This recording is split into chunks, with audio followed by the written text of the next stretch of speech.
Bismillahirrahmanirrahim. Assalamu alaikum. Welcome to Pass Education System, largest online institute in Pakistan for your online entry test preparations.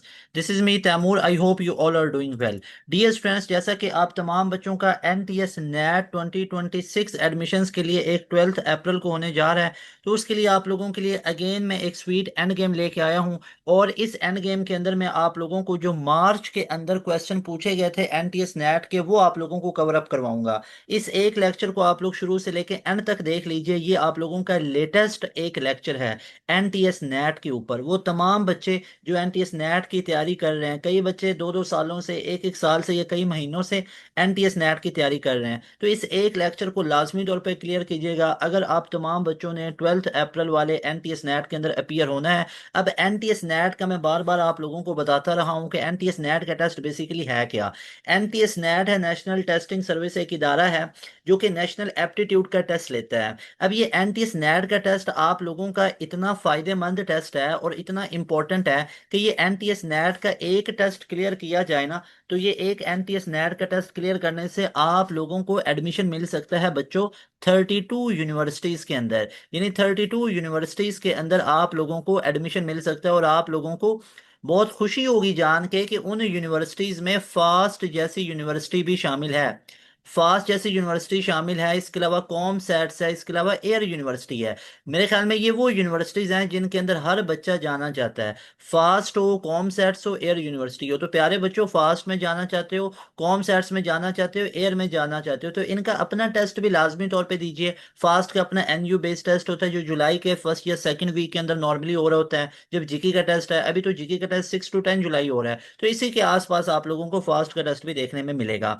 तो बच्चों, आप लोगों को NTS net का test लाजमी तौर पे देना चाहिए। एनटीएस नेट के वेबसाइट पे जाइए, वहां पे अपना एक लॉगिन पोर्टल वगैरह आप लोग बनाएंगे। उस पोर्टल वगैरह बनाने के बाद आप उसमें अप्लाई करेंगे। अभी आप अप्लाई कर लीजिए, आप एनटीएस नेट का टेस्ट दीजिए। अगर आप लोगों का स्कोर 90% से ऊपर का आ रहा है तो आप लोग एलिजिबल होते हो तमाम तमाम यूनिवर्सिटीज़ के अंदर एडमिशन लेने में। ये कोई ऑफिशियली अनाउंस नहीं है कि 90% से ऊपर। आपको वैसे एक मिनिमम टारगेट दे रहा हूँ कि आप लोग 85 to 90 तक का रखो। अगर फास्ट के टेस्ट के अंदर, अगर आप फास्ट में एडमिशन चाहते हो ना, नेट बेस पे अप्लाई करना है, तो उसके लिए टारगेट रखो 93+ का स्कोर करने का। ठीक है, फिर आप सेफ जोन पे हो। लेकिन अगर आप 82 85 नंबर पे फास्ट में अप्लाई करोगे तो that is not recommended thing ना। ठीक है, तो इस चीज को भी आप लोगों ने याद रखना है।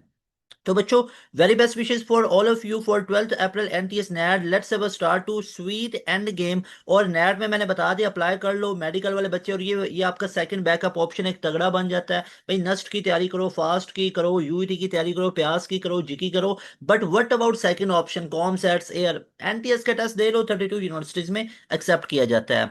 और अगर आप लोग बच्चों चाहते हो कि आप लोगों का स्कोर भी इस तरह का आए, नस्ट में पहली मेरिट पोजीशन, नस्ट में 171 का स्कोर हो, तो इसके लिए आप लोग हमारे बैच का हिस्सा भी बन सकते हो। हमारे बैच में आने के लिए इस नंबर को नोट कर लीजिए, इस नंबर पे व्हाट्सएप कीजिए, डिटेल्स आप लोगों को दी जाएंगी बैच के बारे में।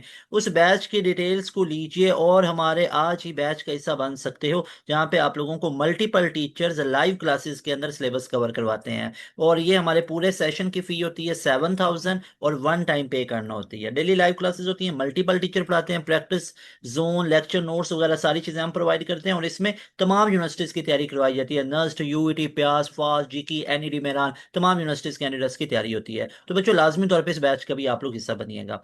सो dear all passions, let's have a start. Our mission is to get 99.9 percentage. आपको पता है कई बच्चे पास एजुकेशन सिस्टम के इदारे से जो तैयारी करते हैं उनका इतना स्कोर आ रहा होता है। This all effort is done by pass education system. इससे पहले ये वाला पेपर कहीं पे अवेलेबल नहीं है, एनटीएस की ऑफिशियल वेबसाइट पे भी नहीं आता। ये वो क्वेश्चंस हैं जो रिक्रिएशन के हैं। ये वो क्वेश्चन है जो बच्चों ने मार्च वाला एनटीएस देने गए थे, फिर उन्होंने आके बताया कि सर हमारे पेपर में इस तरह के क्वेश्चन थे। उनको रिक्रिएट किया जाता है आप बच्चों के लिए।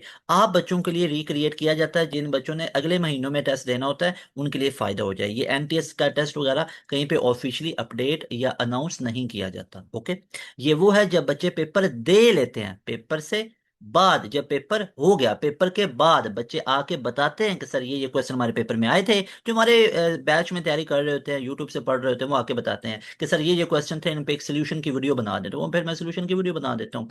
तो बच्चों स्टार्ट करते हैं। यहाँ पे आप लोगों को मैं नंबर एक दफ़ा अगेन लिख के दे देता हूँ। If you guys are preparing from pass education system, अपने मार्क्स को इस नंबर पे लाजमी तौर पे शेयर कीजिएगा। ये नंबर आप लोगों को यहाँ पे मैं शो कर देता हूँ। इस नंबर को नोट कर लीजिए, इस नंबर पे अपने मार्क्स को लाजमी तौर पे शेयर कीजिएगा।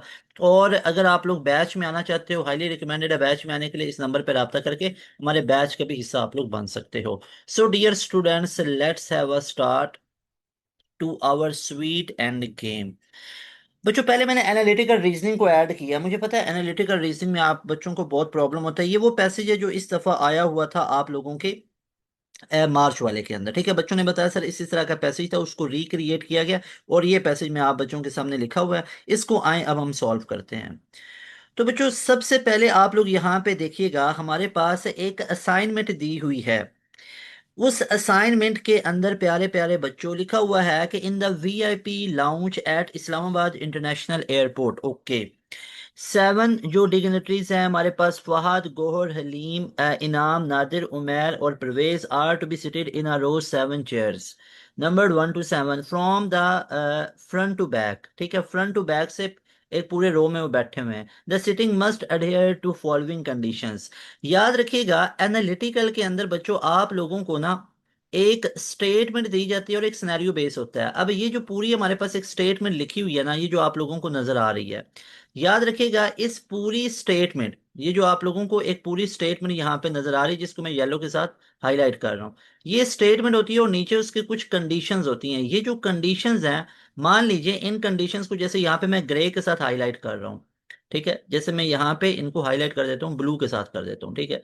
ये अब ये जो कंडीशंस होती हैं बच्चों याद रखिएगा, ये पेरेंट कंडीशन होती हैं। ये वो कंडीशन होती हैं जो change through out assignment change नहीं होंगी। ये वो कंडीशन है जो ऐसी की ऐसी ही चलेंगी पूरी असाइनमेंट के लिए।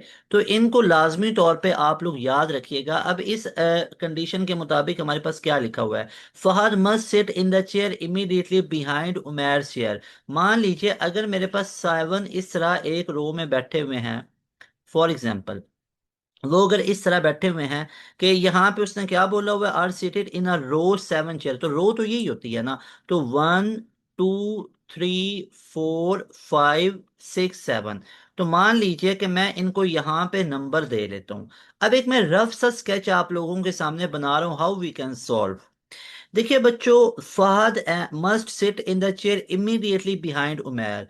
यानी मान लीजिए अगर फहद इधर है ना, तो उमैर या इधर होना चाहिए या इधर होना चाहिए। जरूरी नहीं है कि वो 4 5 पे ही होगा या 3 4 पे, वो 1 2 पे भी हो सकता है, हमें अभी पता ही नहीं है। मान लीजिए अब एक तो लिखना पड़ेगा ना, मान लीजिए मैं फहद और उमैर को बिहाइंड कर दिया। Gohar can not sit immediately in front of immediately behind Nadir.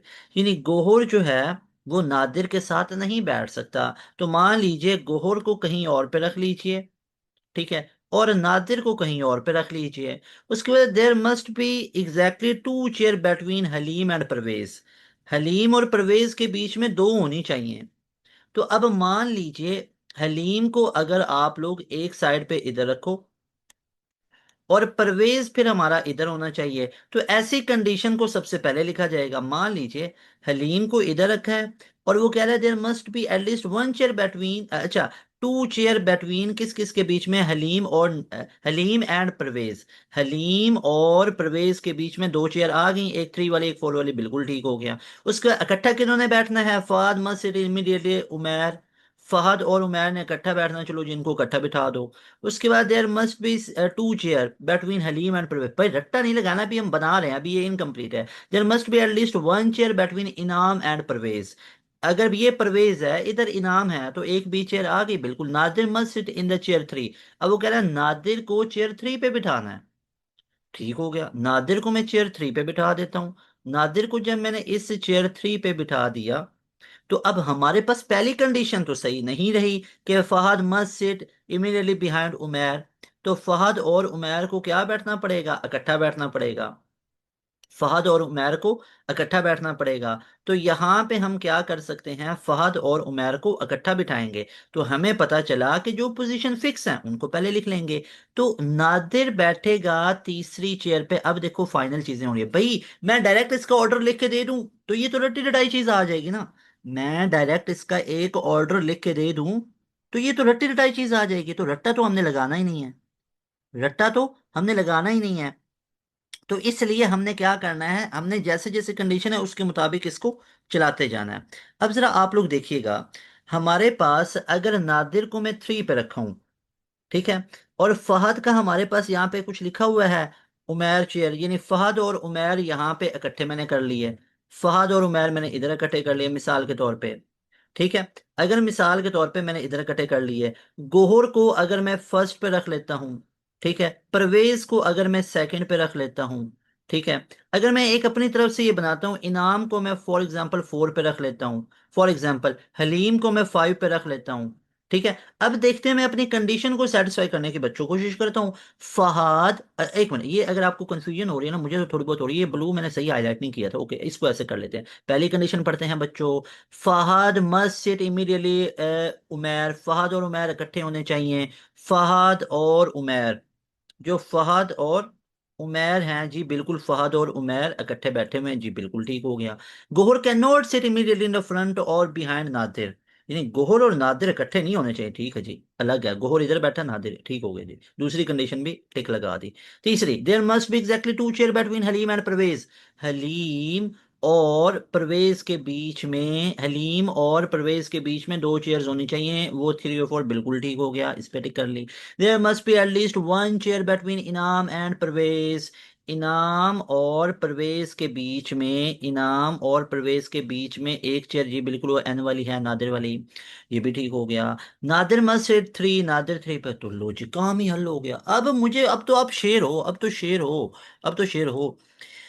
बच्चों पहला question, which of the following, ये देखो टेबल बनाना है, ये टेबल उधर आप लोगों को नहीं बोला जाएगा ट्राई टू कंस्ट्रक्ट टेबल, ये पास एजुकेशन सिस्टम पे आप लोगों को टीचर तैमूर हसन बता रहा है कि टेबल बना लीजिए, टेबल बनाने से जिंदगी आसान हो जाएगी, इससे जिंदगी, जिंदगी आसान हो जाएगी अगर आप लोग टेबल बना लोगे, और आसान हो गया, फायदा हो गया, ठीक है ना।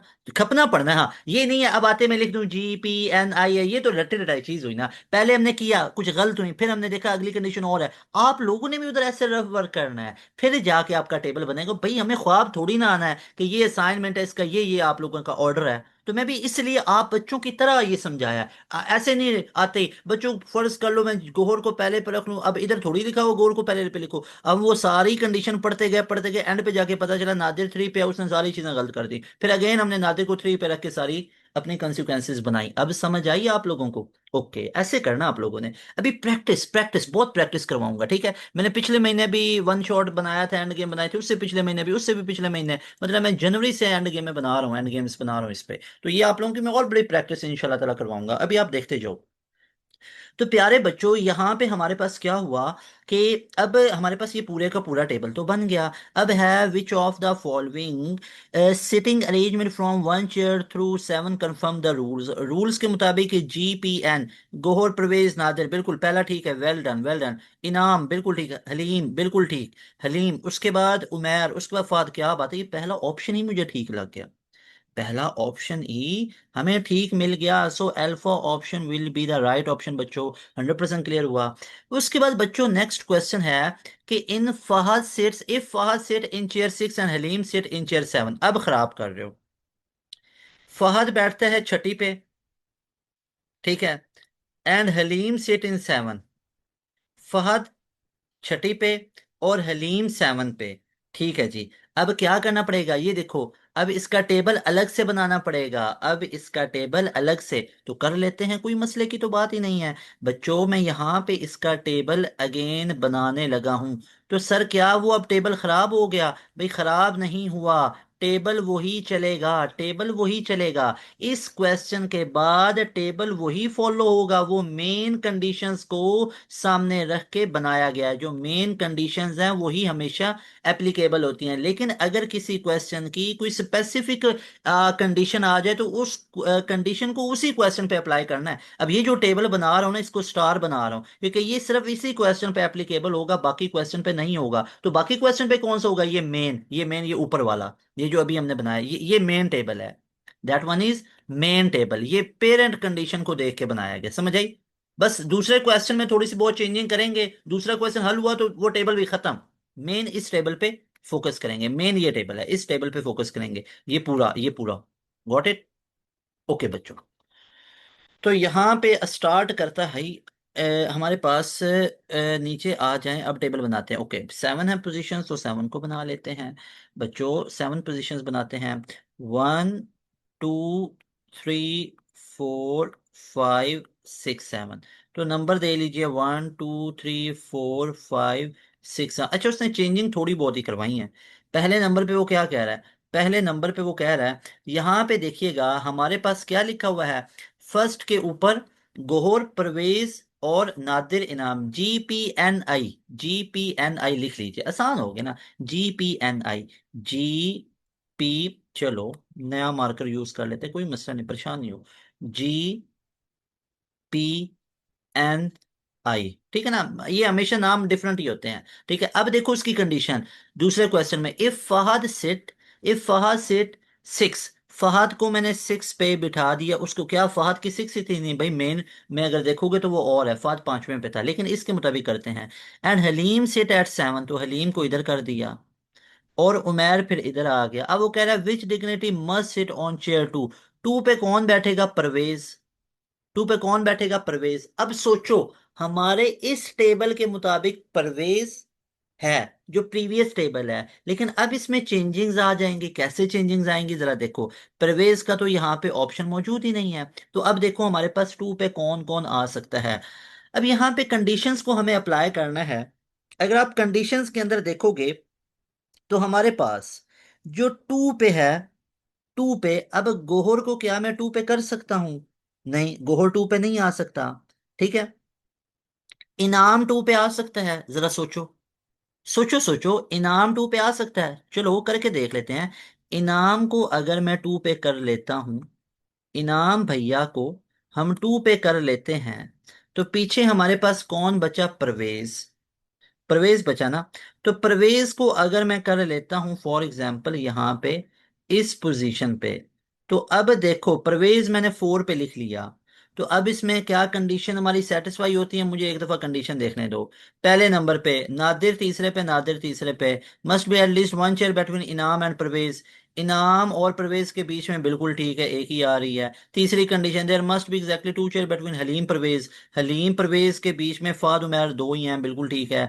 उसके बाद Gohar can not sit immediately behind Nadir. Gohar और नादिर इकट्ठे नहीं होने चाहिए, नहीं है इकट्ठे, दरमियान में इनाम आ रहा है। Fahd must sit in the chair immediately behind Umair. Fahd और उमैर इकट्ठे, वाह जी काम ही हल हो गया।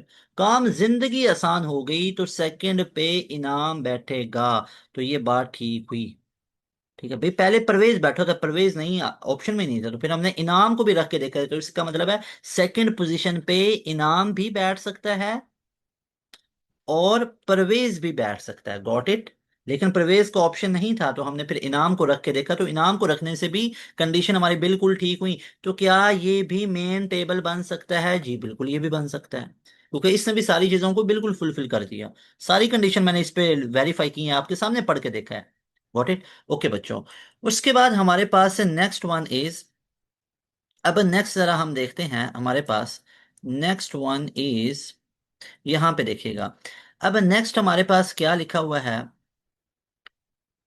Next one is, if sitting arrangement from chair 1 to 7 is Gohar, Gohar है, फिर इनाम है, Nadir, Halim, Umair, which pair of entries can exchange seats without violating rules? कौन कौन रूल्स को वायलेट किए बगैर हो सकता है? आप लोग खुद देखो किस किस को बगैर ये हम कर सकते हैं। क्या अगर हलीम और परवेज की पोजीशन को आगे पीछे कर दिया जाए, इधर से ही नजर आ रहा है, इधर से ही नजर आ रहा है। अगर हलीम और परवेज की आपस में मिक्सिंग कर दी जाए तो मेरे ख्याल में तो कोई फर्क नहीं आएगा। तो यस, हलीम और परवेज को अगर आप चेंज भी कर लेते हो तो कोई फर्क नहीं पड़ता बच्चों। इसलिए राइट ऑप्शन इसका बनेगा डेल्टा ऑप्शन। Got it. उसके बाद प्यारे बच्चों नेक्स्ट है, if Umair sits in chair 1 and Halim sit in chair 7, the number of chairs between Fahad chairs and Inam chair must be. Fahad और इनाम के बीच में टोटल कितनी चेयर्स होंगी? वैसे ऊपर वाले में देखते हैं फहद और इनाम के बीच में कितनी आ रही हैं। फहद और इनाम के बीच में इधर 4 आ रही हैं। तो फहद फहद और इनाम, सॉरी, फहद और इनाम के बीच में टोटल 3 आ रही हैं, देखो ना। फहद और इनाम के बीच में टोटल 3 आ रही हैं, 1 2 3। तो 3 पे टिक लगा सकते हैं भाई। एक मुझे बात बताओ, जो ये चीजें बता रहा है कि उमैर सिट चेयर 1, ठीक है, उमैर को 1 पे बिठा दो, फिर कह रहा है हलीम एट 7 चेयर, भाई इसको करने से भी क्या रूल्स ब्रेक हो जाएंगे? नो, रूल्स तो ब्रेक नहीं होंगे। रूल्स तो फॉलो किए जाएंगे, जो मेन रूल्स लिखे हुए हैं। तो इसका मतलब है जो भी सूरत हाल बनेगी वो इसका इसका सिनोनिम टाइप ही होगा, इसके मिलता जुलता ही होगा। वो इस टेबल को कॉन्ट्राडिक्ट नहीं करेगा। भाई वो जो नया टेबल बनेगा क्या वो इसको कॉन्ट्राडिक्ट कर जाएगा? कैसे करेगा? ये भी कंडीशंस को फॉलो कर रहा है टेबल, बिल्कुल कर रहा है। जो सबसे टॉप पे बनाया है, क्या ये भी कंडीशंस को फॉलो कर रहा है? बिल्कुल ये भी कर रहा है। तो ये मेन टेबल भी कर रहा है कंडीशंस को फॉलो, ये दूसरा मेन टेबल भी कर रहा है। जो तीसरा इस क्वेश्चन के मुताबिक बनाया जाएगा वो भी करेगा रूल्स को फॉलो। तो इसका मतलब है जब ये रूल्स को फॉलो करेंगे तो फिर भी इनके बीच में 3 रहेगा। अच्छा, अभी तो एक टेबल को देखा, अभी मुझे इनाम किसके बीच में निकालनी है? किसके बीच में हमने निकालनी है? फहद एंड इनाम। तो इधर कितनी है? इधर ये इनाम है, ये इनाम है, ये फहद है। तो इसके बीच में 1 2 3 3 है। अब ऊपर देखते हैं कि फहद और इनाम के बीच में 3 है। ऊपर देखते हैं, फहद फहद और ये इनाम है, तो इसके बीच में तो 2 आ गई। इसके बीच में तो 2 आ गई। तो इसका मतलब ये है कि अब हमें टेबल बनाना पड़ेगा। इसका मतलब है अब हमें टेबल बनाना पड़ेगा। कोई मसले की बात नहीं, आओ बना लेते हैं। तो भैया जब मैं टेबल को बनाऊंगा, वैसे इसका तरीकाकार ये होता है कि जब लेटेस्ट वाला टेबल बनाया होता है ना, उसको फॉलो किया जाता है। और लेटेस्ट वाला ऊपर वाला था, उसमें 3 है, तो इसका आंसर 3 ही आएगा। ये मैं आपको कंफर्म बता रहा हूँ। लेटेस्ट वाला जो टेबल अभी पीछे हमने बनाया, ठीक है, अब वो पहले वाला हमारा क्या हो गया? गायब हो गया जी, बिल्कुल। अब पहले वाला हमारा वैलिड नहीं रहा, अब ये दूसरे वाला बन गया। अब इसके बाद अब ये तीसरे वाला बनेगा। अब ये दूसरे वाले के मुताबिक 3 आता है, तो आंसर 3 ही आएगा। ठीक है। जो सबसे पहले वाला अब ये ओल्ड हो गया ना, उसने पहले 2 क्वेश्चन हल करवा दिए। ठीक है। ओके, कोई मसले की बात नहीं, आप हर एक के लिए भी टेबल बना सकते हो। ठीक है। जैसे यहाँ पे 1 2 3 4 5 6 7, तो बच्चों 1 2 3 4 5 6 7। अब यहाँ पे आप लोग देखिएगा, अगर मैं यहाँ पे, वो कह रहा है कि उमैर 1 पे आ गया और हलीम 7 पे आ गया। उमैर और फहद ने इकट्ठा होना होता तो फहद इधर आएगा, फहद इधर आएगा। ठीक है, उमैर और फहद ने इकट्ठा ना, मुझे कंडीशन लगवाने दो। Fahad sit immediately behind Umair हो गया। Gohar can not sit immediately, ये भी there must be 2 chair between Halim and Parvez. तो हलीम भैया इधर है, तो परवेज भाईजान इधर आएंगे, क्योंकि परवेज और हलीम के बीच में 2 चेयर आनी चाहिए। बिल्कुल ठीक हो गया।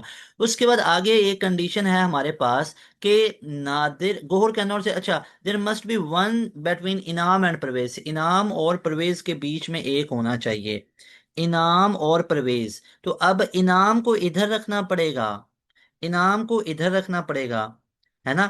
और इनाम और परवेज के बीच में ये एक स्पेस बनी। अब इधर ही आंसर मिल गया ना कि फहद फहद और इनाम चेयर के बीच में कितनी है? फहद और इनाम की चेयर्स के बीच में कितनी है? तो फहद और इनाम, तो ये फहद सेकंड पे है, इनाम 6 पे है। तो अंदर कितनी चेयर है? एक 3 वाली, एक 4 वाली, एक 5 वाली, तो 3 ही बनी। So right option will be 3। 100% clear हुआ? 100% क्लियर हुआ। उसके बाद बच्चों नेक्स्ट क्वेश्चन है, if Halim sit in chair 4। अब ये खुद मुझे बताओ, Halim sit 4 chair and Fahad sit 6 chair, the dignities in chair 1 and 7 respectively must be. कि इनके बीच में जो हमारे पास होगा 1 एंड 7 रिस्पेक्टिवली मस्ट बी, इसके बीच में कौन कौन बैठेगा? गोहर उमैर या गोहर एंड परवेज? तो यू विल कम अक्रॉस के हमारे पास इसके बीच में कौन बैठेगा? Gohar and Parvez. B option will be the right option. उसके बाद बच्चों आप लोगों को एक असाइनमेंट मैंने डिटेल के अंदर करवाई है। अब ये दूसरी असाइनमेंट मैं आप लोगों को असाइन करना चाहता हूँ, जरा इसको देखिएगा कि a shopkeeper will display 9 perfume in the three order ABCD of three perfumes each, four perfume ये हैं are local, five perfume imported है। Each perfume is display exactly in one group, the display meet the following condition, at least one local perfume in each group, F must be display in two imported perfume, Q must be in C group। तो table बना लोगे इसमें, एक local का एक imported का। फिर है if both P and T are displayed in group B, which of the following must be true, इसके मुताबिक कौन सी बात बिल्कुल ठीक होगी। तो मैं आपको ऑप्शंस बता देना चाहता हूँ कि जो R है वो किस में आएगा, वो ग्रुप A के अंदर आएगा। ठीक है, अब ये देखो जिस पैटर्न पे मैंने समझाया, प्रैक्टिस करो भाई। इधर मैं भी इसको हल करके दे दूं कोई फायदा नहीं, आपकी प्रैक्टिस क्या हुई, आप तो रटे रटाई चीज करके चले जाओगे भाई, उधर अनसीन चीजें आएंगी। उसके बाद विच of the following statement must be true, इसके मुताबिक कौन सी स्टेटमेंट ठीक होगी। तो पहली स्टेटमेंट को जरा आप लोगों ने जहन में रखना है, ये आपको हेल्प कर सकती है। उसके बाद all of the following are group of three perfume can be display together except B, तो कौन सा नहीं हो सकता है। तो इसके अंदर ये बी वाला जो है ना, यानी G H और T, ये बी वाला ऑप्शन, इसको भी आप लोगों ने सामने रखना है। फिर F G display in group A, which of the following could be true, इसमें से कौन सी बात ठीक हो सकती है। तो इसमें ये जो ए वाला है ना कि नहीं, J is display in group B, तो जे को ग्रुप बी में डिस्प्ले करना है, इसको सामने रखिएगा। फिर एक लास्ट पे क्वेश्चन है, both H and P are display in group B, which of the following must be the perfume display in group A, तो वो कौन सा होगा हमारे पास, that will be F R and S। ठीक है, तो इनको भी सामने रखिएगा। गॉट इट, आई होप कि आप लोगों को तमाम चीजें क्लियर हुई होंगी। अच्छा बच्चों, उसके बाद एंटोनिम्स हमारे पास से पूछे गए। अब एंटोनिम के अंदर हमारे पास जो सबसे पहला एंटोनिम हमारे पास आया, दैट इज क्रुएल्टी। अब क्रुएल्टी का हमारे पास एंटोनिम किसे बोलते हैं। एंटोनिम हम बोलते हैं ऑपोजिट को, एंटोनिम हम बोलते हैं ऑपोजिट को। तो ऑपोजिट हम लोगों ने बताने हैं। क्रुएल्टी जुल्म को कहते हैं, तो इसका ऑपोजिट क्या हो गया, मर्सी। उसके बाद बच्चों है हमारे पास फास्ट, फास्ट का ऑपोजिट, ये आप लोगों के मार्च के एनटीएस में आया हुआ था। तो फास्ट का ऑपोजिट क्या होता है, स्लो। तो हमारे पास राइट ऑप्शन क्या बना, डेल्टा ऑप्शन। उसके बाद प्यारे बच्चों आपसे पूछा गया कि एलिजेंट, एलिजेंट का हमारे पास ऑपोजिट क्या बनेगा। एलिजेंट का ऑपोजिट हमारे पास क्या बनेगा। तो यहाँ पे हमारे पास है मिडोकर, मिडोकर बेसिकली एवरेज, एलिजेंट ज्यादा शानदार को बोलते हैं। उसके बाद मेजॉरिटी, मेजॉरिटी कहते हैं ज्यादा में। इन्फीरियोरिटी जो किल्लत में कमी में आते हैं, इन्फीरियोरिटी जैसे कहते हैं इन्फीरियोरिटी कॉम्प्लेक्स, मतलब कमी है किसी चीज की तो वो, ठीक है, कमी कुछ भी नहीं होती है। ठीक है, सब बेस्ट है। ओके, अल्लाह ने बनाने वाला बेस्ट है। ठीक है, ओके। उसके बाद है जो कैपिटलाइज वर्ड्स हैं, ये इनका बताइए सिनोनिम। केयरिंगली, केयरिंगली का मतलब क्या होता है, केयरिंगली। ठीक है, केयरिंगली क्या बोलेंगे, डिस्क्रीटली, स्कैर्सली, काइंडली, हार्डली। तो इसका हमारे पास क्या बनेगा, तो इसका केयरिंगली का बनेगा हमारे पास, that will be kindly, kindly B option is right option. Synonym कहते हैं सेम वर्ड्स को, सिनोनिम कहते हैं सेम या सिमिलर वर्ड्स को, सिमिलर वर्ड्स को। Got it. उसके बाद बच्चों है इन्वॉल्व्ड, किसी चीज में इन्वॉल्व होना। इन्वॉल्व होने को बेसिकली क्या बोला जाता है, किसी चीज में इंटरेस्टेड होना। तो इसलिए हमारे पास डेल्टा ऑप्शन में ये चीज लिखी हुई है, ये बात बिल्कुल ठीक है।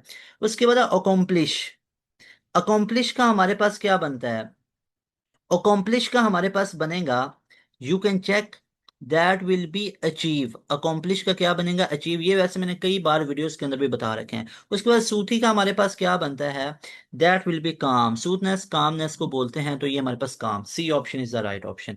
Is that 100% clear. उसके बाद प्यारे बच्चों आप लोगों के पास जो नेक्स्ट है, that is physics and other subjects. ठीक हो गया।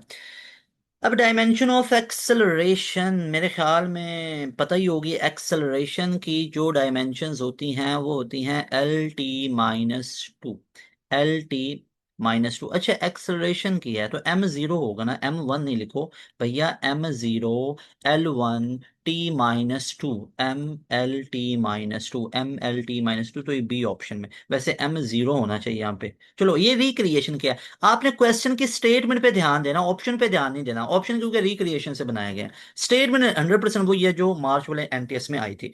Maximum distance covered by projectile in horizontal motion, जो मैक्सिमम, जो मैक्सिमम बच्चों डिस्टेंस कवर किया जाता है किस पोजीशन में, हॉरिजॉन्टल में, उसको क्या बोला जाता है, खुद बताओ। हॉरिजॉन्टल में जो मैक्सिमम किया जाता है उसको तो हम रेंज बोलते हैं। भैया प्रोजेक्टाइल मोशन में जो ये हॉरिजॉन्टली डिस्टेंस होता है, इसको तो हम क्या बोलते हैं, रेंज बोलते हैं। इसको हम क्या बोलते हैं, रेंज बोलते हैं। Got it. तो right option will be range. Got it.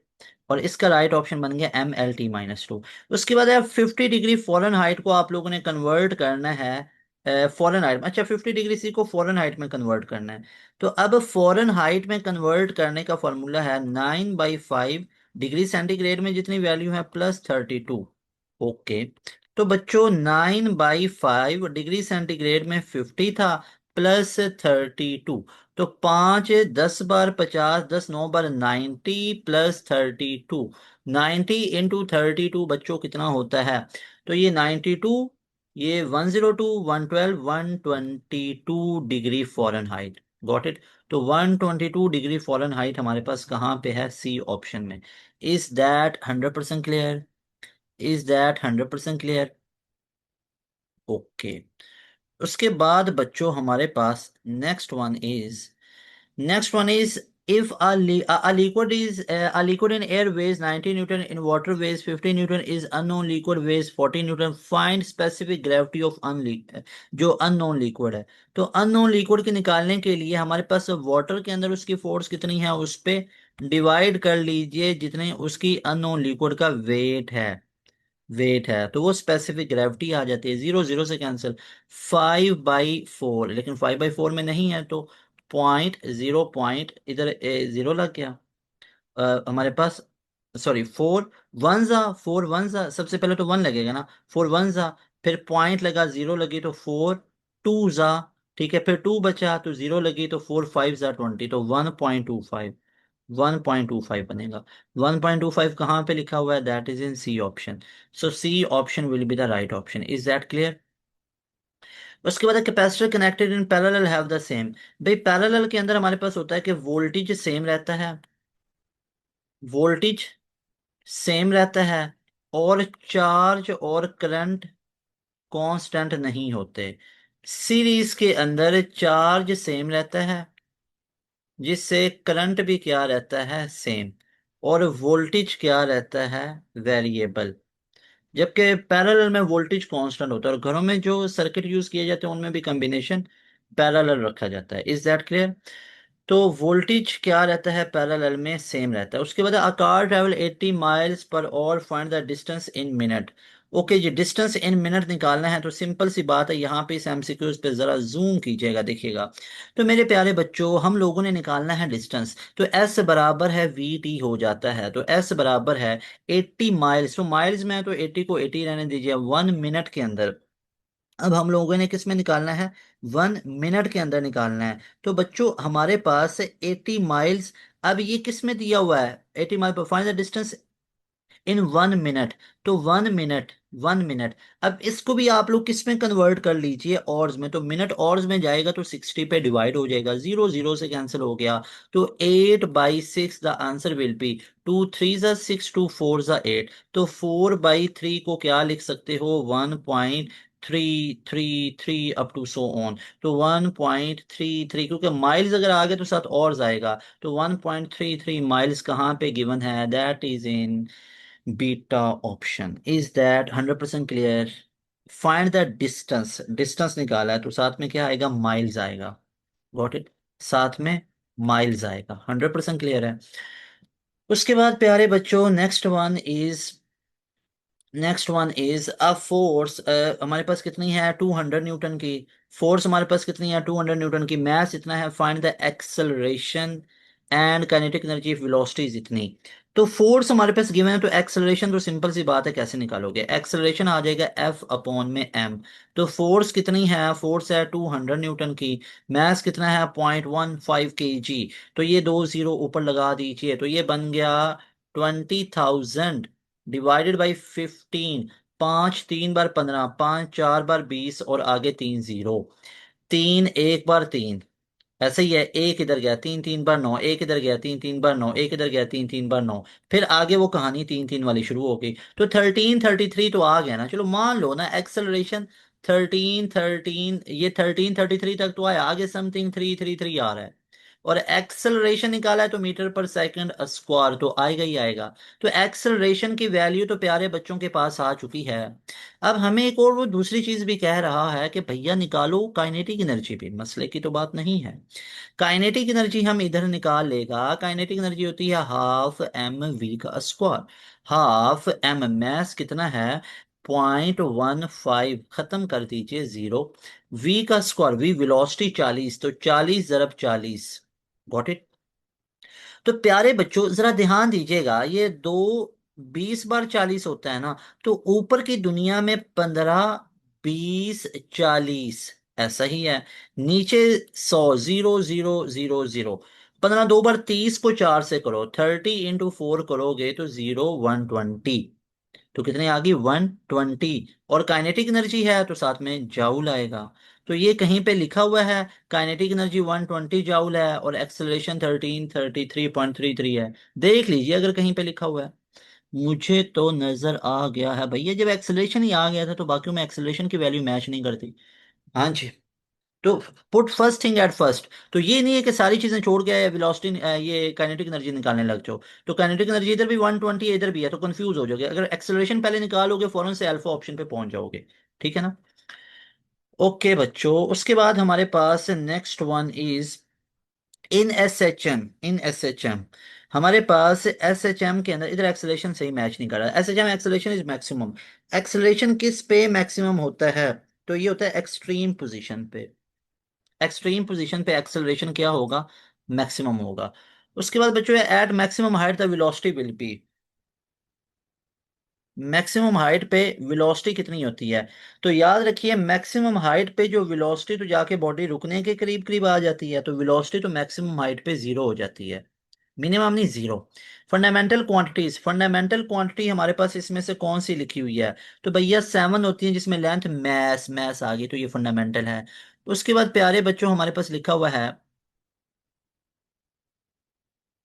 कि रेंज हमारे पास इस फार्मूला में है for R is equal to, तो ये किसको बता रहा है भैया, हमने पहले ही देख लिया। आर लिखा हुआ है, रेंज है VI² sin 2 थीटा अपॉन में जी। उसके बाद है force equal to P into A. तो ये किसका फार्मूला भैया, प्रेशर होता है ना फोर्स पर यूनिट एरिया। ठीक है, फोर्स पर यूनिट एरिया। अगर आपको फोर्स निकालनी है तो P इंटू ए को आप लोग कर लोगे, ऐसे ही है। तो यहाँ पे ये हमारे पास होगा ना प्रेशर पर यूनिट एरिया। अच्छा ये यहाँ पे देखिएगा, ये प्रेशर को बता रहा है, तो ये यहाँ पे ना, ये मैं आपको बता देता हूँ फोर्स पर यूनिट एरिया होना था। ठीक है, गलत लिखा हुआ है। फोर्स पर यूनिट एरिया, और फोर्स पर यूनिट एरिया को प्रेशर भी बोला जाता है। ठीक है, और इसको स्ट्रेस भी बोला जाता है। ठीक है, तो हमारे पास क्या बन गया, ये बोथ A एंड C। ठीक है, ये इसको इग्नोर कीजिए। फोर्स पर यूनिट एरिया लिखा हुआ है। उसके बाद है beats are produce due to. भैया फ्रीक्वेंसी में थोड़ा सा डिफरेंस हो, बाकी वो सेम डायरेक्शन में मूव कर रही हो। मैं आपको बताता हूँ, तीन फिनोमिना हैं जो वेव की टाइप्स नहीं है बल्कि वो सुपर पोजिशन है। वो क्या है, सुपर पोजिशंस हैं। तीन ऐसे फिनोमिनाज हैं, वो कौन कौन से हैं हमारे सिलेबस के अकॉर्डिंगली। नंबर 1 पे हमारे पास आ जाता है इंटरफेरेंस। इंटरफेरेंस। नंबर सेकंड पे आ जाता है हमारे पास से बीट्स। नंबर थर्ड पे हमारे पास आ जाता है स्टेशनरी वेव्स, जिसको स्टैंडिंग वेव भी कहते हैं। स्टेशनरी वेव्स या स्टैंडिंग वेव। इंटरफेरेंस होती है दो वेवों सेम फ्रीक्वेंसी हो, सेम लाइन में मूव करे सेम लाइन में, तो इंटरफेरेंस। स्टेशनरी वेव होती है दो वेव हो सेम फ्रीक्वेंसी हो ऑपोजिट डायरेक्शन हो। यानी इंटरफेरेंस में दो wave same frequency same direction, stationary wave में दो wave same frequency but opposite direction, beats में दो wave same direction but slightly difference frequency में। समझ में आई बात। ओके। ठीक है, अगर सारी चीजें सेम सेम है, फ्रीक्वेंसी भी डायरेक्शन भी और हैं भी दो वेव, तो इंटरफेरेंस। अगर डायरेक्शन भी हमारे पास सेम है, अगर डायरेक्शन भी सेम है भी दो है लेकिन फ्रीक्वेंसी थोड़ी बहुत चेंज है, तो फिर बीट्स। लेकिन अगर हैं भी दो वेव, फ्रीक्वेंसी भी सेम है लेकिन डायरेक्शन ऑपोजिट है, तो फिर होंगी स्टैंडिंग वेव या stationary waves. Got it. Young's double slit experiment shows, ये किसको शो करता है भैया? ये तो शो कर रहा होता है इंटरफेरेंस को भी और डाइफ्रैक्शन को भी। तो इसलिए हमारे पास राइट ऑप्शन इसका क्या बनेगा? Both interference and diffraction. 100% clear है। उसके बाद हमारे पास next one is, that is that one is the bright fringes in Young's double slit experiment। इस यंग्स डबल स्लिट एक्सपेरिमेंट के अंदर are due to bright fringes. तो हम लोग पढ़ पढ़ के थक चुके हैं। ब्राइट फ्रिंजेस बनते हैं कंस्ट्रक्टिव की वजह से, यानी ब्राइट स्पॉट और सेंटर के ऊपर ब्राइट होती है क्योंकि वहां पे कंस्ट्रक्टिव इंटरफेरेंस होती है, और जहां पे डार्क स्पॉट बनती है वहां पे डिस्ट्रक्टिव इंटरफेरेंस होती है। Got it? तो bright fringes in white ESC slit experiment due to, ये किसकी वजह से होती है ब्राइट फ्रिंजेस प्यारे बच्चों? ये होती हैं due to constructive interference. So alpha option will be the right option. Is that clear? उसके बाद a body moving in constant speed has acceleration. भैया एक्सेलरेशन क्या होता है? एक्सेलरेशन होता है rate of change of velocity. तो भैया जब वेलोसिटी कांस्टेंट है, जब वेलोसिटी कांस्टेंट है तो क्या वेलोसिटी बराबर है के जी? बिल्कुल। तो क्या वेलोसिटी में कोई चेंज आ रहा है? नहीं सर, चेंज कैसे आएगा? वेलोसिटी कांस्टेंट है, वेलोसिटी चेंज ही नहीं हो रही। जो वेलोसिटी नहीं चेंज हो रही, तो वेलोसिटी में जो चेंज जीरो है तो एक्सेलरेशन ही जीरो होगा, क्योंकि एक्सेलरेशन होता ही है वेलोसिटी में चेंज। जितना वेलोसिटी में बदलाव आएगा उतना एक्सेलरेशन है। तो जब वेलोसिटी के अंदर कोई चेंज ही नहीं आ रहा, जब वेलोसिटी के अंदर कोई चेंज ही नहीं आ रहा, तो हमारे पास एक्सेलरेशन भी कितना होगा? जीरो होगा। So right option will be zero. Is that clear? उसके बाद बच्चों है एन एलिमेंट हैज प्रोटॉन इतने न्यूट्रॉन इट्स एटॉमिक नंबर। अब देखो हमने एटॉमिक नंबर उसका बताना है। उसने हमें क्या क्या दे दिया? उसने हमें प्रोटॉन नंबर दे दिया 17 है, और न्यूट्रॉन हमारे पास 18 है। तो उसका एटॉमिक नंबर कितना होगा? कितनी ही मासूम सी बात पूछ रहा है। एटॉमिक नंबर कहते हैं नंबर ऑफ प्रोटॉन, या बोलते हैं प्यारे बच्चों नंबर ऑफ इलेक्ट्रॉन को। नंबर ऑफ प्रोटॉन या नंबर ऑफ इलेक्ट्रॉन, इसको एटॉमिक नंबर जी से लिखा जाता है। अगर तो एटॉमिक मास पूछता ना, तो फिर प्रोटॉन प्लस न्यूट्रॉन होना था, फिर होना था 17 + 18, तो ये 35 है ना। इट कुड बी 35, लेकिन कंफ्यूज नहीं होना। प्रोटॉन न्यूट्रॉन दे के एटॉमिक नंबर पूछ रहा है। एटॉमिक नंबर तो होता है नंबर ऑफ प्रोटॉन को। क्या ही ट्रिकी क्वेश्चन खेल गया यहाँ पे, वाह वाह वाह। Alpha option is right option, ठीक है। फेजर हैज थीटा, फेजर का थीटा हमारे पास कितना होता है? वेरिएबल है भाई, फिक्स थोड़ी होगा। फेजर एज एंगल, एंगल तो वेरिएबल होगा, कुछ भी हो सकता है एंगल, ठीक है ना। ओके। उसके बाद बच्चों हमारे पास से नेक्स्ट वन इज के the symbol of sulphur. Okay, chemistry के भी कुछ आ रहे हैं तो ऐसा है। उसके बाद neutrons converted into nuclear reaction is related to, वो किसके रिलेट होता है? न्यूक्लियर चेंजेस के, न्यूक्लियर चेंजेस के। उसके बाद हमारे पास नेक्स्ट क्वेश्चन है, which of the following did not give water on reaction. कौन वाटर नहीं देगा रिएक्शन के साथ? तो वो नाइट्रोजन है, N2।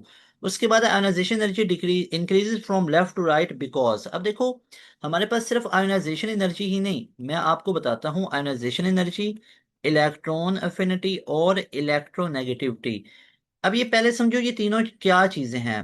आयोनाइजेशन एनर्जी कहते हैं एक ऐसी अमाउंट ऑफ एनर्जी जो किसी भी न्यूट्रल एटम में से एक या एक से ज्यादा इलेक्ट्रॉन निकालने के लिए लगाई जाती है।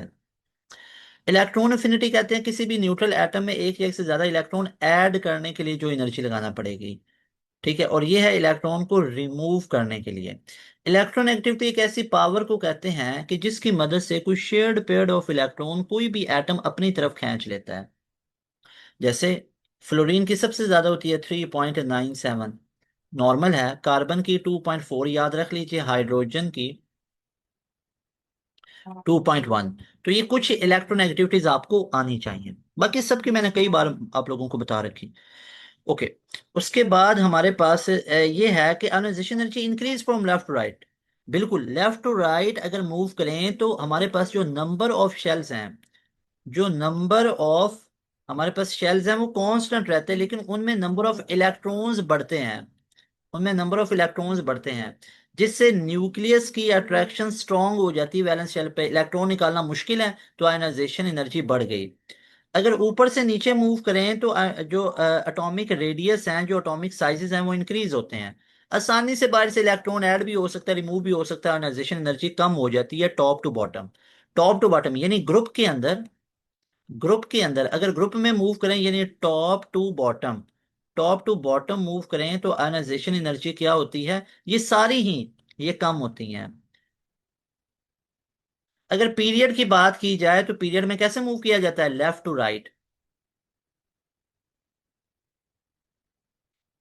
तो पीरियड में लेफ्ट टू राइट क्या हो जाएंगी, इंक्रीज, क्योंकि नंबर ऑफ शेल कांस्टेंट रहते हैं और उनमें नंबर ऑफ इलेक्ट्रॉन्स बढ़ते हैं। तो अब आयनाइजेशन एनर्जी इंक्रीज होती है लेफ्ट टू राइट, क्यों इंक्रीज होती है, एटॉमिक रेडियस इंक्रीज होता है, गलत बात है, एटॉमिक रेडियस तो टॉप टू बॉटम इंक्रीज होता है। Nuclear charge increase, yes nuclear charge बढ़ता है, ये नहीं, नंबर ऑफ शेल कांस्टेंट है लेकिन उनमें न्यूक्लियर चार्ज बढ़ता है।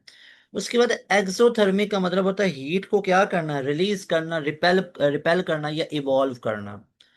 तो ये releases, got it. Water is non polar because, water non polar क्यों होता है भाई, water non polar, H2O, HOH, यहाँ पे पार्शियल नेगेटिव, यहाँ पे पार्शियल पॉजिटिव, तो भैया यहाँ पे तो पोलैरिटी बन रही है, तो it is actually polar, this statement is false, brother and sisters remember, got it.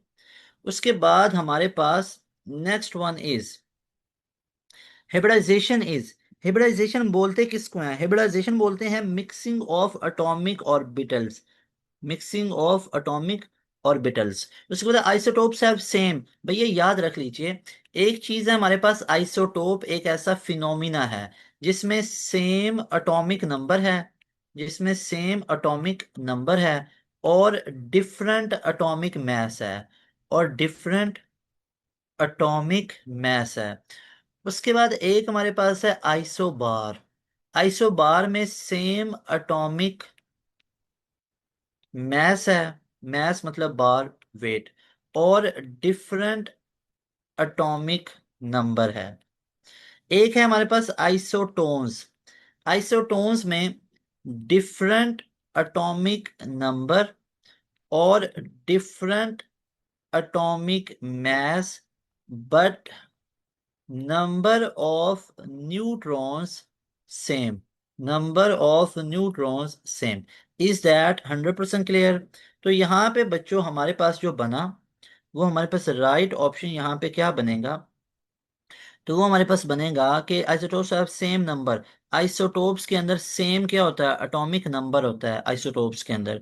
तो वो हमारे पास क्या बन गया, आइसोटोप्स में सेम एटॉमिक नंबर होता है, और एटॉमिक नंबर को हम बोलते क्या होते हैं, एटॉमिक नंबर को नंबर ऑफ प्रोटॉन्स बोलते हैं, सर नंबर ऑफ इलेक्ट्रॉन्स भी तो बोलते हैं ना, लेकिन नंबर ऑफ प्रोटॉन ज्यादा यूज करना आप लोगों ने। कार्बन हैज, कार्बन याद रखिएगा, कार्बन कौन से ग्रुप से बिलोंग करता है, ग्रुप 4A। तो जो एलिमेंट जिस भी ग्रुप से बिलोंग करता है उसके आखिरी शेल में उतने इलेक्ट्रॉन होते हैं। कार्बन के पास टोटल 6 हैं, इसकी हिब्रिडाइजेशन देखोगे तो 1s2, 2s, 2px, 2py, 2pz, इधर हमारे पास से दो और इधर एक एक आ गया। अब इधर से जंप करके इसमें जाता है तो फिर ये एक्साइटेड स्टेट बनती है ना, फिर एक्साइटेड बनती है 1s2, 2s1, 2px1, 2p Y1, 2p Z1, तो फिर इन चारों में आता है और ये अनहाइब्रिड बनते हैं जो फिर हिब्रिडाइजेशन देते हैं। अल्केन में sp3 बन जाती है, अल्कीन में sp2 और अल्काइन में sp। तो यहाँ पे कार्बन के पास टोटल तो 6 हैं लेकिन वैलेंस शेल में 4 हैं, क्योंकि कार्बन बिलोंग करता है ग्रुप 4A से। जो एलिमेंट जिस ग्रुप से बिलोंग करता है उसके आखिरी शेल में उतने इलेक्ट्रॉन होते हैं, याद रखिएगा। तो हमारे पास ये क्या बन गया, carbon has total 4 valence electron, got it. उसके बाद है मैथ के पोर्शन में कॉज ऑफ 60। ओके बच्चों, तो यहाँ पे अब देखिएगा कॉज ऑफ 60 प्लस यहाँ पे अब थोड़ा सा इसको हम यहाँ पे कर लेते हैं। ओके, इस क्वेश्चन को नीचे उतारिए, तो यहाँ पे देखिएगा कॉज ऑफ 60 कितना होता है, 1/2, साइन ऑफ 30 भी 1/2। सोचने वाली बात है, हाफ प्लस हाफ कितना होता है, कंप्लीट, हाँ ना, एलसीएम भी ले लो, 2, तो 1 + 1 तो कितना आ गया, 2/2, तो फिर भी कितना आएगा, 1 ही आएगा। तो भाई सोचने वाली बात है, हाफ और हाफ कितना होता है, पूरा, है ना। तो alpha option, C option is right option, got it.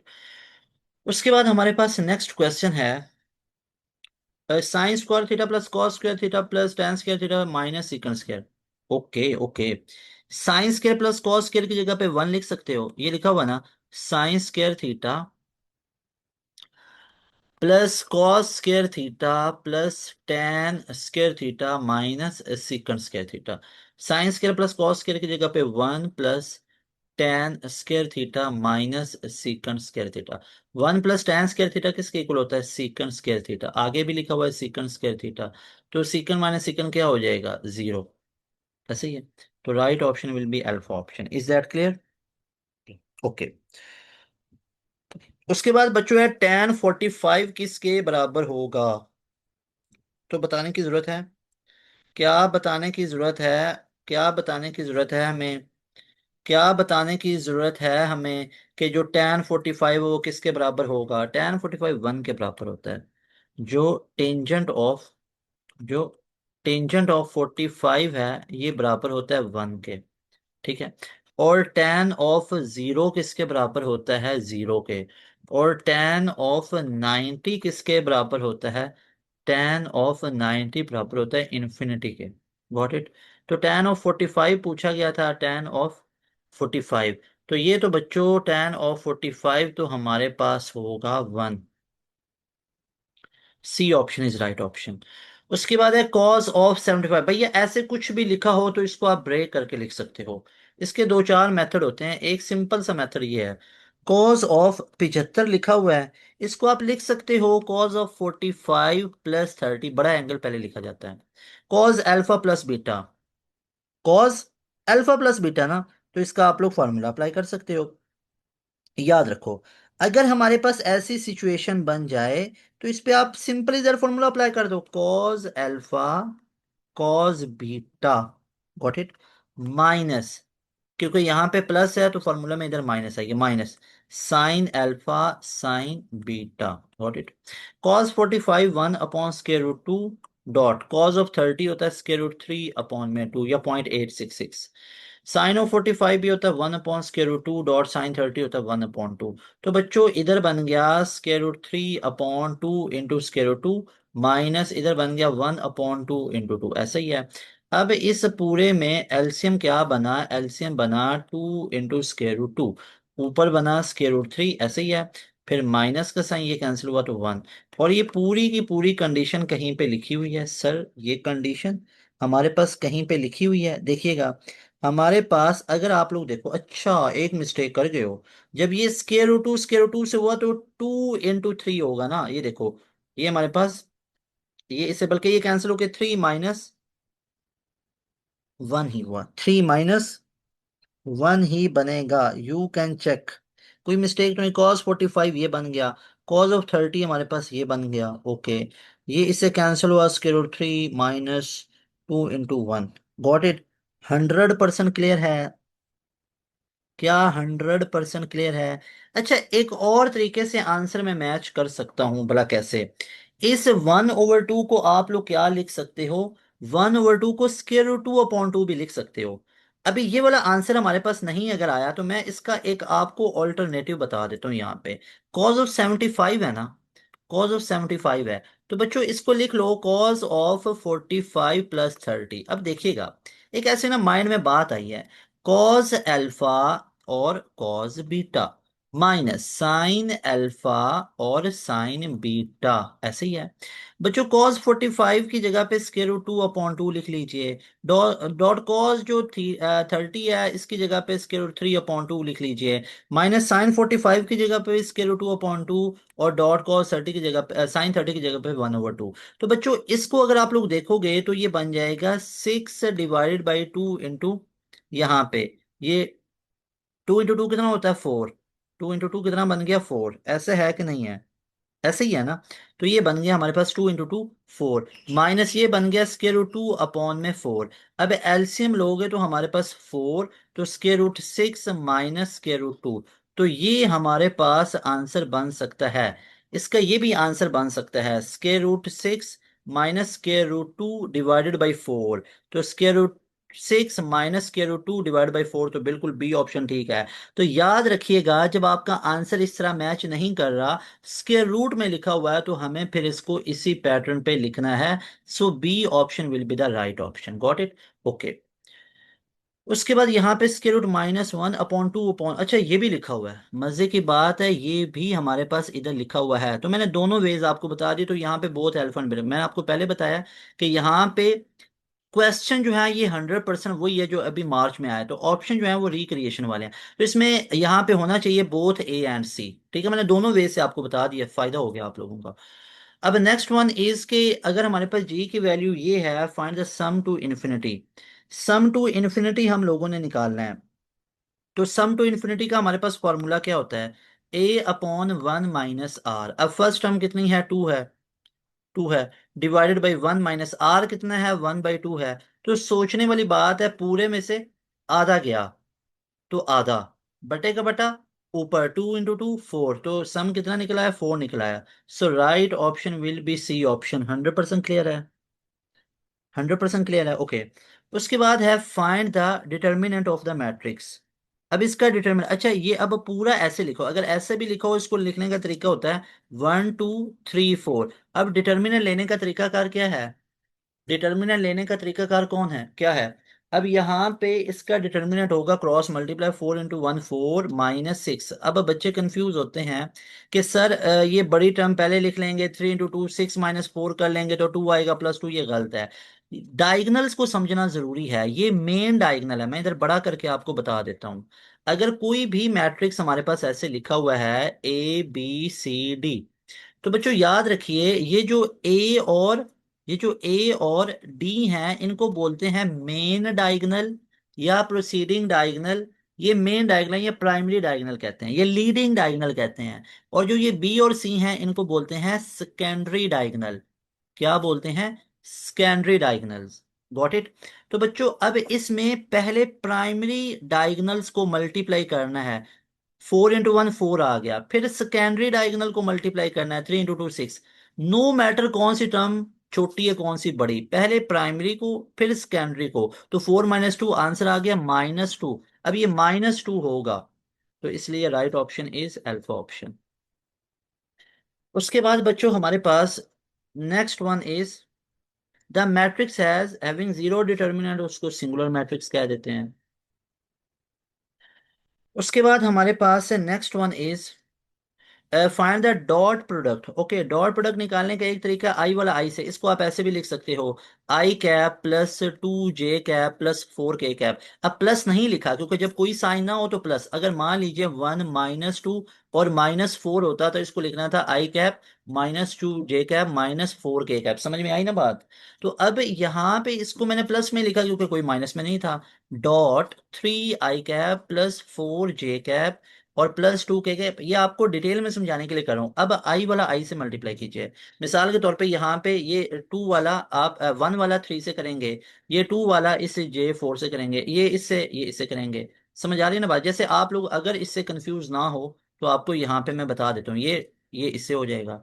और उसके बाद तीसरे वाला आप लोग यहाँ पे कर लीजिए, ये वाला फोर वाला इस टू से होगा। तो बच्चों मल्टीप्लाई कर लो, तो ये वन इंटू थ्री तो three, plus two into four, two four ज़ा eight, plus four into two eight, eight और एट सिक्सटीन और थ्री नाइनटीन। तो नाइनटीन इसका डॉट प्रोडक्ट आएगा। Got it. अच्छा जी बच्चों, तो राइट ऑप्शन हमारे पास क्या आ गया, दैट विल बी नाइनटीन। तो नाइनटीन कहाँ पे लिखा हुआ है, नाइनटीन है अल्फा ऑप्शन में। Is that clear, okay. उसके बाद हमारे पास है next one is find the derivative of three x. अब थ्री एक्स का डेरिवेटिव लें। अब हमें पता है कि थ्री बाहर और एक्स का वन, तो डेरिवेटिव आ गया थ्री। तो राइट ऑप्शन हमारे पास क्या बनेगा, that will be three. So B option is the right option. उसके बाद इंटीग्रेशन ऑफ ई की power to X from zero to one, तो मतलब फाइनाइट इंटीग्रेशन पूछ रहा है। मैं बता देता हूँ इंटीग्रेशन आप लोगों ने प्यारे बच्चों, ई की पावर टू एक्स लिमिट है जीरो से लेके वन तक इंटू डी एक्स। अब आपको पता है इंटीग्रेशन और डेरिवेटिव वो ई की पावर टू एक्स का ई की पावर टू एक्स ही होता है, डेरिवेटिव में टू से मल्टीप्लाई करना था, इंटीग्रेशन में इसी टू से डिवाइड किया जाता है। प्लस सी नहीं आएगा क्योंकि फाइनाइट इंटीग्रेशन है।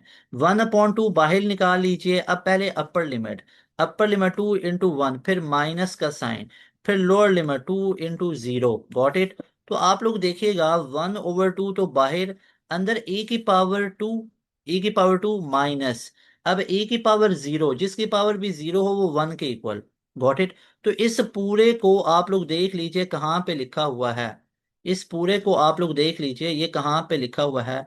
You will come to know कि ये हमारे पास e two minus one upon two, e2 - 1/2, तो ये तो हमारा अल्फा ऑप्शन में लिखा हुआ है। ये 1/2 जो बाहर है उसको बटे में इधर नीचे भी भेज सकते हो ना, यानी आप इसको ऐसे भी तो लिख सकते हो, e2 - 1/2, तो एक ही बात है।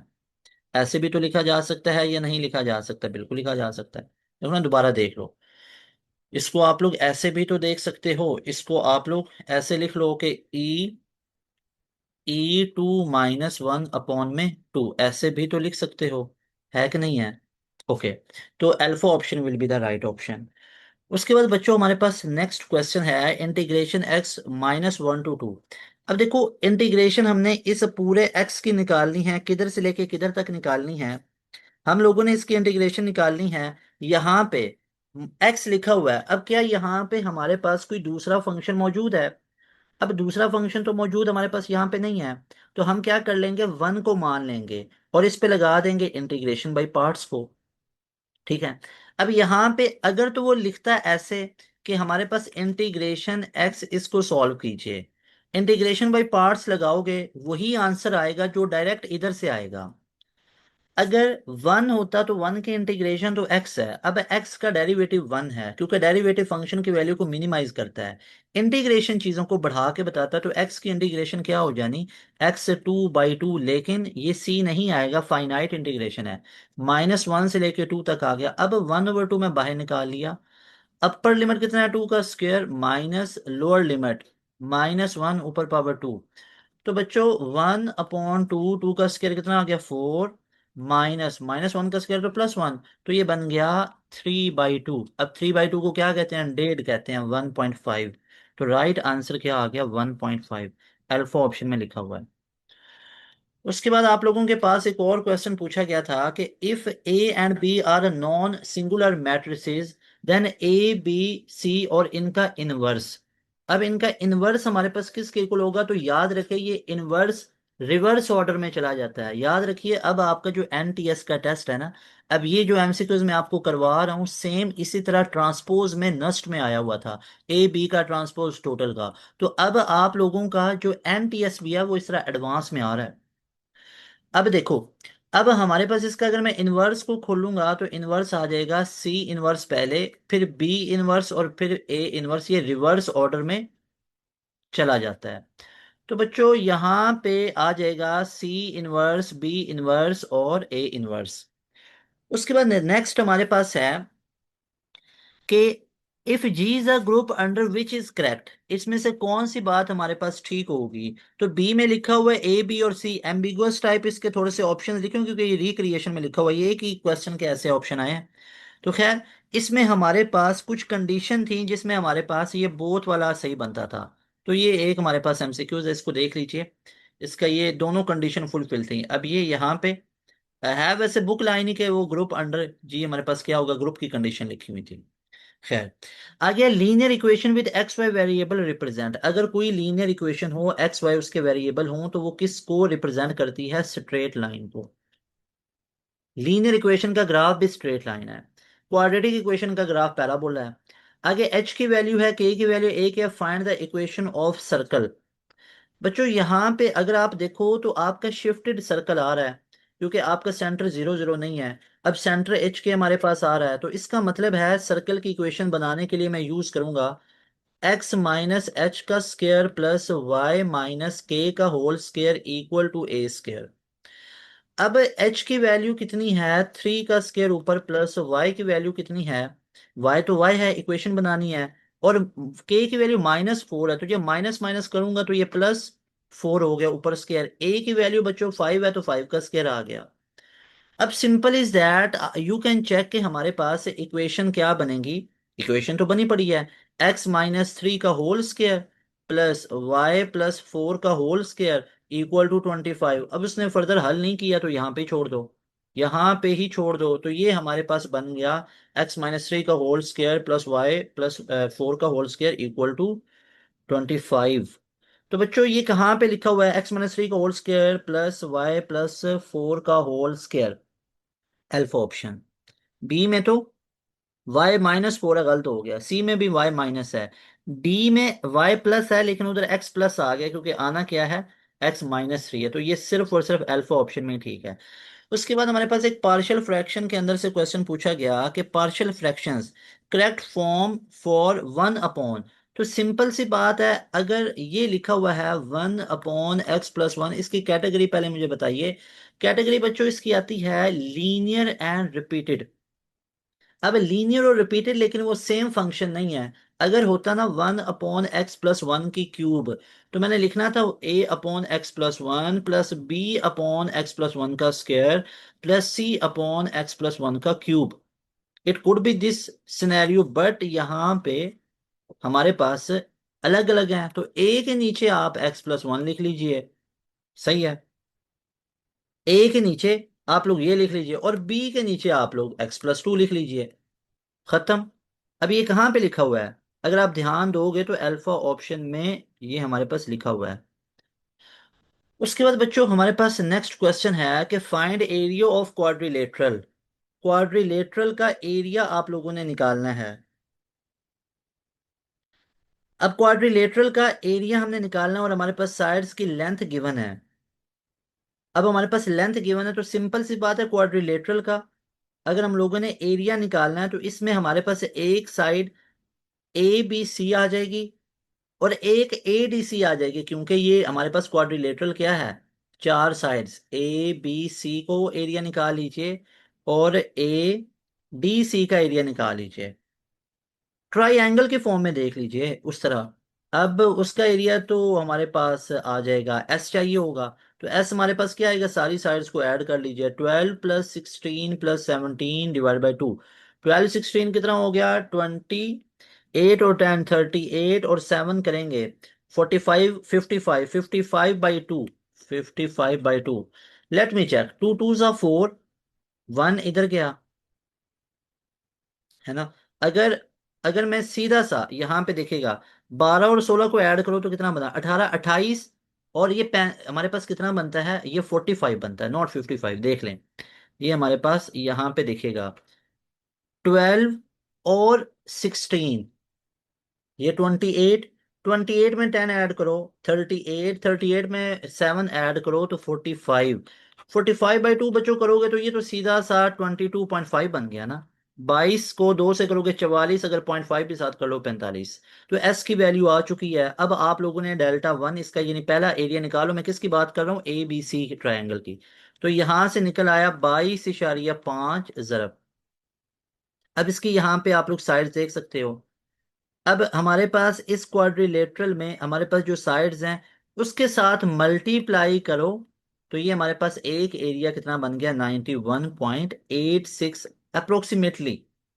और इसी तरह अब S2 के लिए आप 19 18 और 17 साइड्स को ऐड अप करेंगे तो ये 27 बन गया।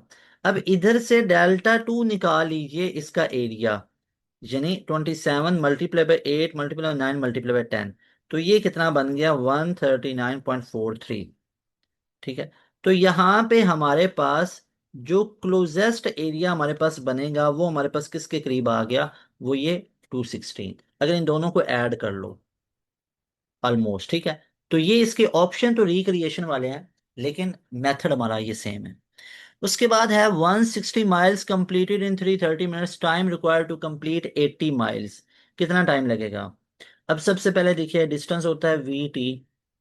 160 माइल डिस्टेंस गिवन है, टाइम जो है वेलोसिटी नहीं पता है, तो वेलोसिटी निकाल लीजिए S/T। अब डिस्टेंस हमारे पास कितना आ रहा है, डिस्टेंस हमारे पास है 160 डिवाइडेड बाई टाइम कितना हमारे पास है, 330 मिनट्स। 330 मिनट्स है। तो यहाँ पे अगर आप लोग देखोगे तो ये हमारे पास टोटल कितना हमारे पास बन गया वेलोसिटी। अब दूसरी बात है, यहां से टाइम रिक्वायर निकालना आप लोगों ने फॉर 80, तो आप डायरेक्ट इसको भी यूज कर सकते हो, वेलोसिटी को करके करोगे उससे भी हो जाएगा। अब जैसे यहां पे हम अगर टाइम को डायरेक्ट निकालना चाहे उधर से भी तो निकाल सकते हैं। तो टाइम हमारा कितना हो जाएगा, 330 टोटल मिनट्स है हमारे पास। और हमारे पास अब निकालना 80। 80 और ये 160, तो मतलब टाइम हमारा हाफ हो जाएगा ना, क्योंकि डिस्टेंस हाफ हो गया। भैया 180 माइल अगर 330 मिनट्स में हो रहे हैं तो 80 माइल कितने टाइम में होंगे, इसको आप ऐसे भी तो देख सकते हो जिसमें आपको कैलकुलेशन भी नहीं करना पड़ेगी। आपका टाइम भी बच जाएगा। तो आप इसको ऐसे कर लो कि अगर हमारे पास 160 माइल्स हैं, 160 माइल्स हैं, उसके लिए टाइम 330 मिनट्स लग रहा है। तो 80 माइल, अब डिस्टेंस हाफ हो गया, तो टाइम भी हमारा क्या हो जाएगा, हाफ हो जाएगा, तो 165 मिनट्स। तो right option will be alpha option, है ना। ऐसे लॉजिकली आप इसको कर लो। उसके बाद है हमारे पास 30% ऑफ 100 डिवाइड बाई 80% ऑफ 100। अब परसेंट जहां पे आ जाए वहां पे 100 है, तो 30/100 ऑफ 100 डिवाइडेड बाई 80%, परसेंट की जगह पे 1/100 ऑफ मल्टीप्लाई आगे 100। ये 100 100 से, ये 100 100 से हो गया। ऊपर बना 30, नीचे बना 80, 0 0 से कैंसिल, 3/8। तो पॉइंट लगा, जीरो लगेगी। 8 3 बार 24, 6 बचा। 8 7 से करोगे ना तो 56, 4 बचा। 8 5 बार 40, तो 0.375।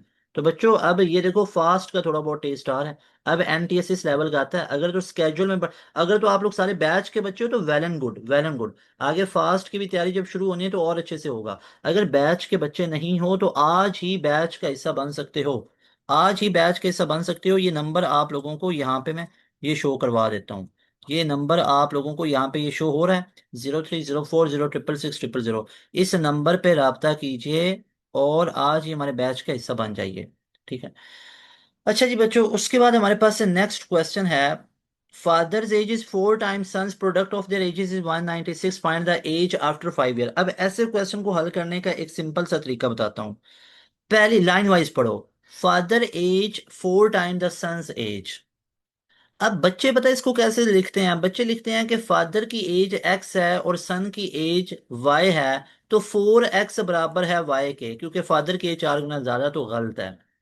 यानी कि आप एक तो इक्वल लिख रहे हो कि फादर की एज और सन की एज बराबर है, फादर की एज को मजीद 4 से मल्टीप्लाई कर रहे हो। तो आप मान लीजिए फादर की एज जो है, जो फादर्स एज है वो हमारे पास एक्स है, जो सन एज है वो हमारे पास वाई है। अगर फादर की एज एक्स है और इसको मैं बराबर लिखना चाहता हूँ सन की एज के, तो मुझे सन की एज के साथ 4 को मल्टीप्लाई करना पड़ेगा ना। क्यों? क्योंकि फादर की एज 4 गुना ज्यादा है, 4 गुना ज्यादा है। तो हम इसको बराबर लिखना चाह रहे हैं, बराबर, कि फादर एज बराबर है सन के। तो भाई नहीं है बराबर ना, क्यों नहीं है बराबर? क्योंकि फादर की एज तो 4 गुना ज्यादा है। चलो वो 4 गुना बेटे की एज को दे दो। मान लो फादर की एज है 40 साल और बेटे की एज है 10। अगर मैं 40 और 10 को बराबर लिखना चाहता हूं तो क्या 40 को ही इससे मल्टीप्लाई करना पड़ता है? नहीं ना। अब समझ आई बात, इधर मल्टीप्लाई करना पड़ता है तब ये बराबर बनेंगे, है ना। तो ये चीज इधर हमने की है। Got it. अब इनका आप प्रोडक्ट देखोगे, अगर प्रोडक्ट देखोगे तो हमारे पास ये कितना बनेगा। इसको आसान जुबान में करने के लिए आप ऐसे कर लो, ठीक है। इसको आसानी के लिए आप ऐसे कह लो कि अगर हमारे पास सन की एज एक्स है, फादर की एज 4x हो गई, इन दोनों का प्रोडक्ट यानी फादर की एज और सन की एज का 196 है, तो 4x स्क्र 196 के बराबर आ गया। तो x स्क्र 4, 4 जा 16, 3 गया 4, 9 जा 36। तो x की वैल्यू आ गई 7। लेकिन हमने एज किसकी निकालनी?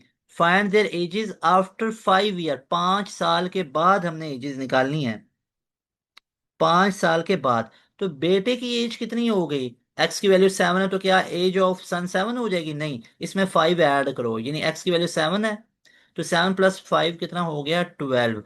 अब फादर की एज 4x है, यानी 4 × x की वैल्यू कितनी है? 7। और अब इसमें भी 5 ऐड करो ना, बाप की एज भी तो 5 साल बढ़ेगी। 7 4 = 28 + 5 दैट विल बी 33। तो फाइनल आंसर, बेटे की उम्र 12 साल, फादर की एज 33। देख लो, बेटे की उम्र 12 साल और फादर की एज 33। Got it. देख लो ना, 7 अगर आप करोगे 4 पर 28 और 5 33। गॉट इट, 100% क्लियर हुआ। ऑप्शन पे नहीं ना जाओ, अब ऑप्शन 2 3 के अंदर आए हैं थोड़ा सा चीजें। मैं आपको स्टार्ट में बोला कि ऑप्शन को नहीं, स्टेटमेंट 100% ठीक है और उसके मुताबिक मेरा सोल्यूशन भी 100% ठीक है, इंशाल्लाह। ठीक है। उसके बाद 2.5 in hand minute find angle. इसका एंगल आप लोगों ने निकालना है। तो सिंपल सा तरीका है, 30 को मल्टीप्लाई कीजिए जितने और हैं 2, और प्लस जितने मिनट है उसको हाफ से मल्टीप्लाई कीजिए, वो 30 मिनट्स हैं। ऐसे ही ना 2/5 घंटे ही बनता है ना, तो ये बन गया 60 + 15, क्योंकि नहीं समझे तो ये देख लो, 0.00 से 0.3/15 होता है, तो ये बन गया 75 डिग्री। तो 75 डिग्री कवर होंगे क्या? नहीं, एंगल 180 से छोटा है, इसमें 180 में से माइनस करके लिखो। तो इफेक्टिव एंगल कितना बन गया? दैट विल बी 180 में से माइनस करके लिखेंगे तो 105 डिग्री बनाना। 105 डिग्री कहाँ पे लिखा हुआ है? That is in C option.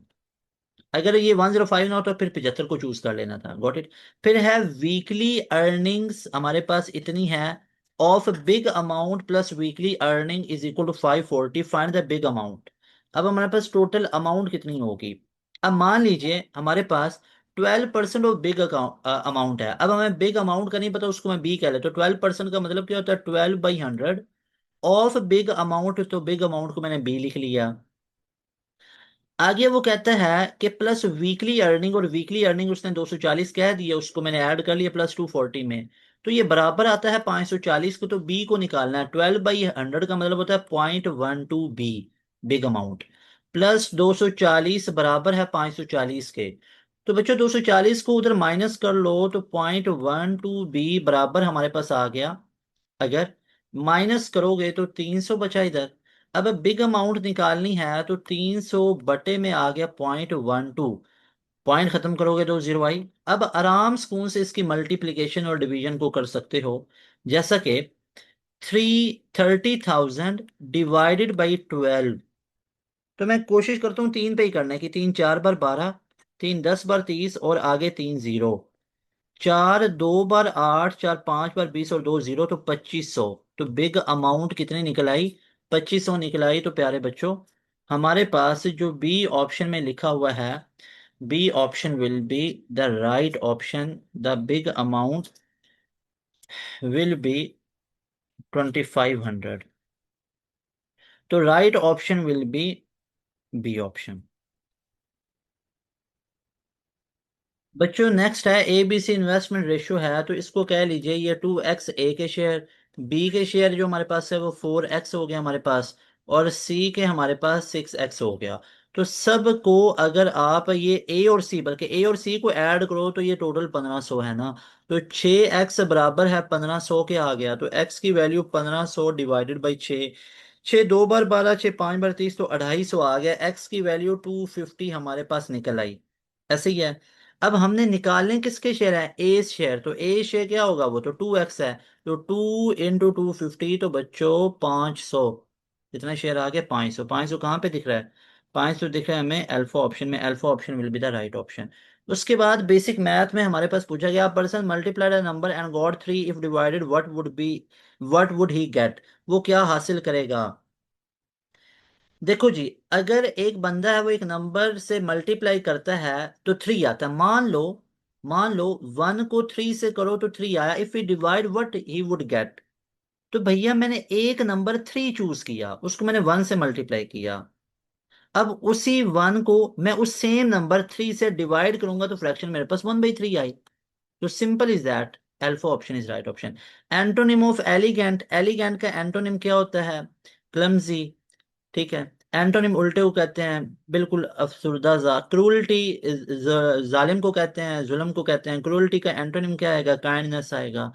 उसके बाद हमारे पास 55 पे है एनोलॉजी, एक्सेलरेशन वेलोसिटी। तो स्मोक, स्मोक से क्या होती है? कंबस्टन से होती है। एक्सेलरेशन क्यों होता है वेलोसिटी से? स्मोक क्यों होती है कंबस्टन से? फिर एनोलॉजी, जो ट्रांकुलिजर है इससे कामनेस है, और इसी तरह हमारे पास जो सेडेटिव है वो स्लीपनेस की वजह से। उसके बाद all that glitter is not gold. आगे है the island became barren, the natives dash their food. The native, यानी ये बनेगा the native import their food. भाई उधर बैरन है, बंजर है, तो वो खुराक को क्या करेंगे? इम्पोर्ट ही करेंगे ना। आगे है सॉर्डिड मीन्स, सॉर्डिड का मतलब होता है डर्टी या vile. C option is right option. So dear students, मैंने आपको एनटीएस नेट के ओरिजिनल एमसीक्यूज जो मार्च के टेस्ट में आए थे, रिक्रिएशन वाले, वो करवा दिए। जिस तरह हर एक महीने में मैं आपको करवा रहा हूँ। जनवरी फरवरी वाले मैंने मार्च में करवाए थे, अब अप्रैल वाले नेट के लिए मैंने आप तमाम बच्चों को अप्रैल वाले नेट के लिए आप तमाम बच्चों को मैंने मार्च वाले एमसीक्यूज करवा दिए। इसमें 3 एमसीक्यूज ऐसे थे जिनमें ऑप्शन में गड़बड़ थी कि कोई रिक्रिएशन।